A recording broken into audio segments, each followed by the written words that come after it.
Dan Brown's Origin, a book review. Hello, this is Chris speaking. Wake up with another book review, this time Dan Brown's Origin. I read it a few months ago and I really liked it. You can think about Dan Brown whatever you want. Some people just don't dig his style. I do. I also don't think his books are superficial. I think he really manages to extract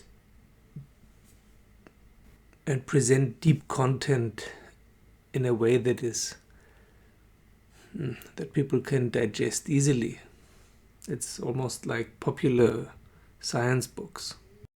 Of course, it's not deeply philosophical. For that, you have to read philosophy books. But just to be able to write books that millions of people want to read and like to read, and to include these topics is great. To make all kinds of people reflect on these questions that concern all of us. So, firstly, the book is called Origin, so it's about the origin of our species.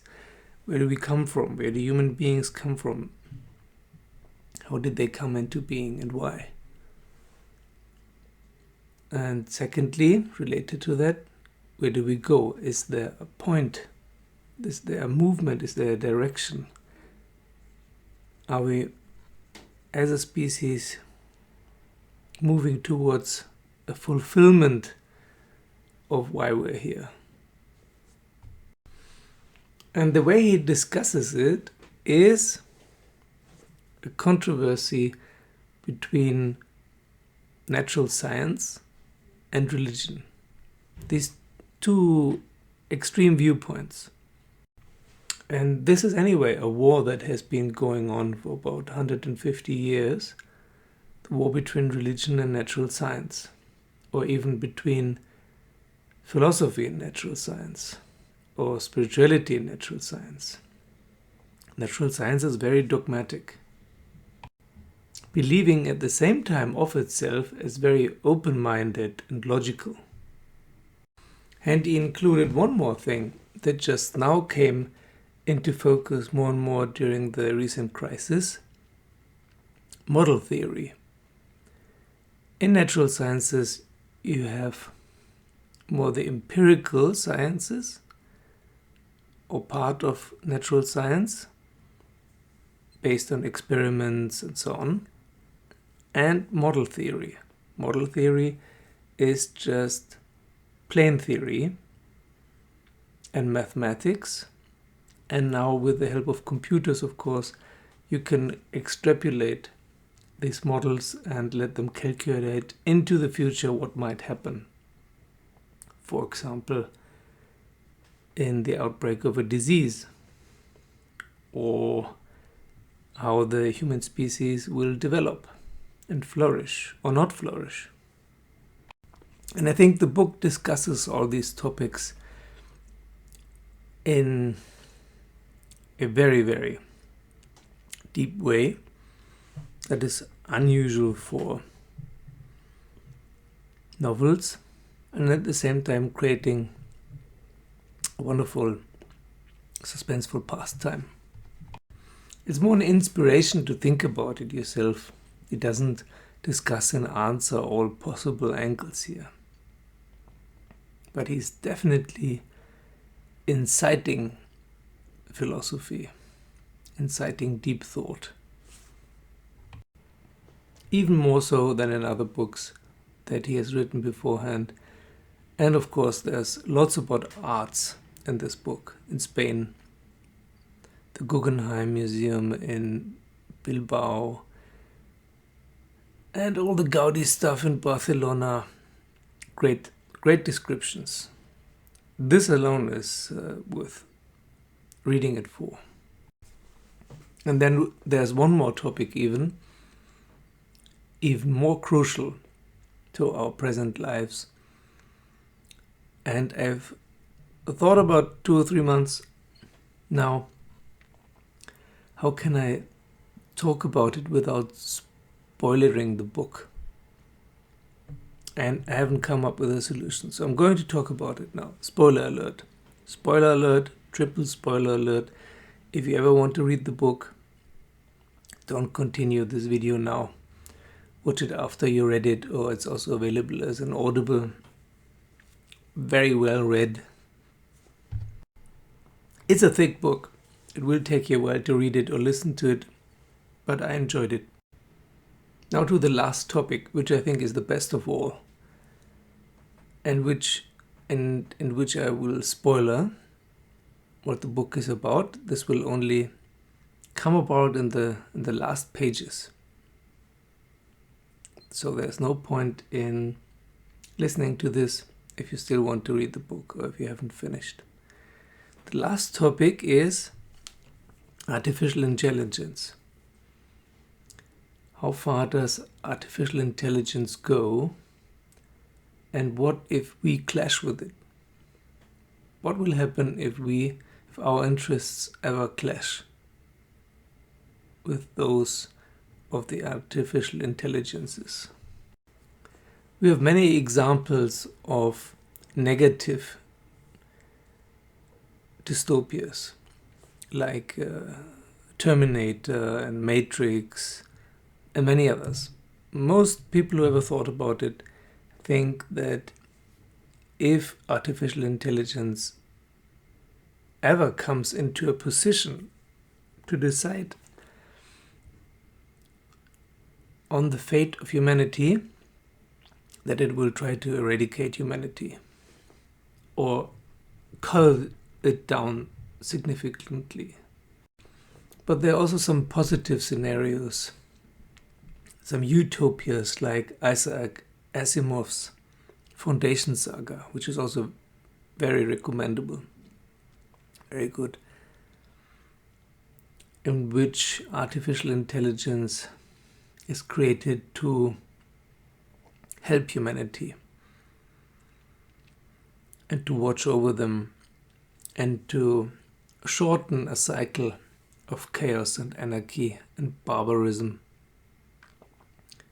and bring back culture and peace. This book leaves it open in the end for you to ponder about if artificial intelligence will have negative or positive consequences. It presents examples of both, but it doesn't answer the question definitively. But what it does is bring in a very new angle. Again, spoiler alert. What is if we basically become, as Russell Brand puts it in another video of his, and that is not about this book, but anyway, if we become the simian transport vehicles of artificial intelligence, if there's already artificial intelligence out there growing its own culture parallel to ours and using us just as we have used animals and plants to our advantage without thinking much about if they want it. The same could happen with artificial intelligence, that they use us for whatever reason, like a culture of aliens growing unseen parallel to us and overtaking us.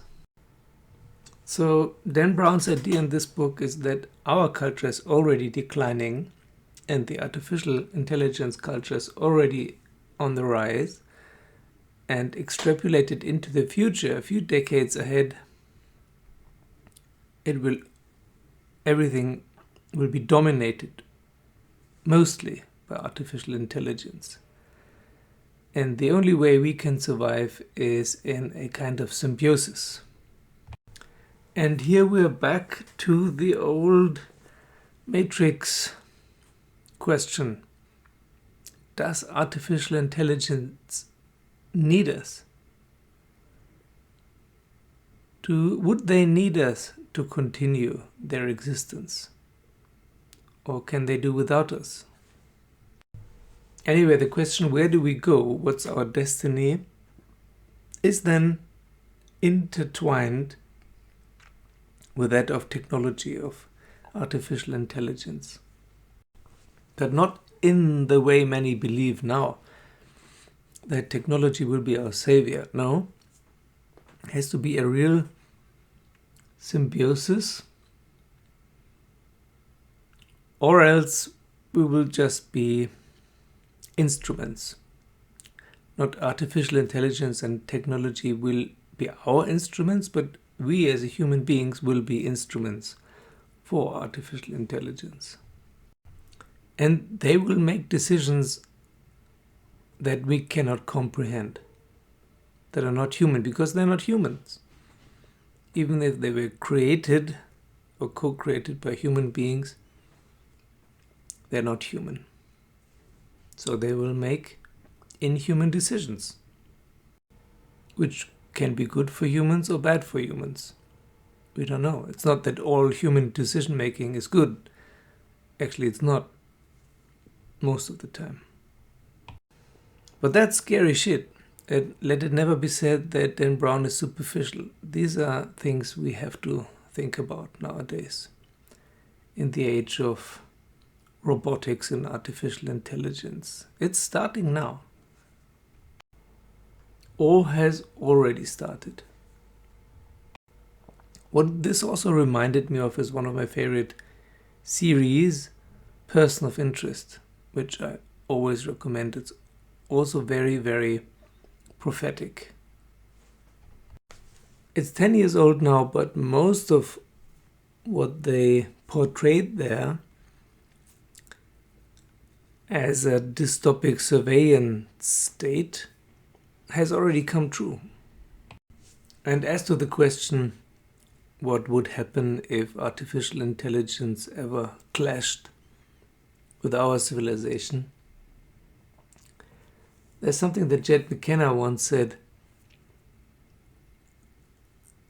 He said that he read somewhere that funding is withdrawn from philosophy departments in universities, and that he thinks that all funding should be withdrawn from it, and philosophy departments should be closed down, and all this money should be put into the research of artificial intelligence.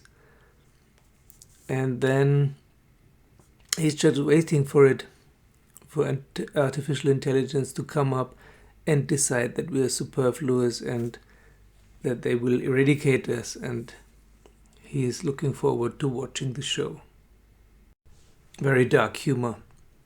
So as a philosopher, to summarize, I've already thought a lot about our origin and about our destiny, but this angle I haven't come across yet or come up with myself, that what happens if artificial intelligence is vying for the first place of control on this planet, of supremacy, the place that we have usurped for a long time. And that this does not necessarily have to be an abrupt, a sudden change, but that it has already started and is changing subtly and slowly. Like Facebook's new meta universe. Do we really need this stuff? Do we need more artificial reality? And no, we don't. We're already living in a virtual reality. The last thing we need is a data kraken like Facebook controlling our free time, more of our free time as well, our fantasy, the power of our imagination. So this is not a future utopia or dystopia anymore. This has already started. And it's a good point to ponder. Especially what Russell Brand said, are we the simian transport vehicles of artificial intelligence? Are we there to serve our cell phones and computers, or the other way around? I said serve by mistake. I meant serve, of course, but it's a funny triple meaning. So what do you think?